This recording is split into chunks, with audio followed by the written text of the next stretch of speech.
வணக்கம்.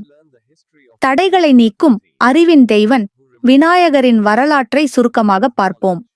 பார்வதி தேவி தன்னுடைய மஞ்சள் பசையால் ஒரு பிள்ளையினை உருவாக்கி அதற்கு உயிர் ஊட்டினார். அந்த பிள்ளை தாயாரின் ஆணையை மனமரியாதையுடன் பாதுகாப்பதற்காக வீட்டின் வாசலில் நின்றான். ஒருநாள் சிவபெருமான் அவனை அறியாமல் கோபத்தில் அவன் தலையை வெட்டிவிட்டார். துயரத்தில் மூழ்கிய பார்வதியை பார்த்து தயவான சிவன் யானையின் தலை ஒன்றை பொருத்தி அவனை மீண்டும் உயிர்ப்பித்தார். அதனால் விநாயகர் யானை முகம் கொண்ட விண்ணப்பமான உருவாகி எல்லா நல்ல வேலைகளுக்கும் முதலில் வணங்கப்பட வேண்டியவர் என்ற வரம் பெற்றார்.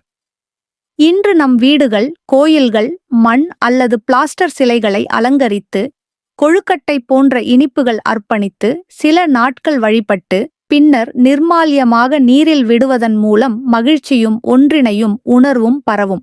இந்த திருவிழா நமக்கு புத்தியும் வளமும் அருளுங்கள் என்று நேரும் நினைவூட்டுகிறது. விநாயகர் அருள்வாரே.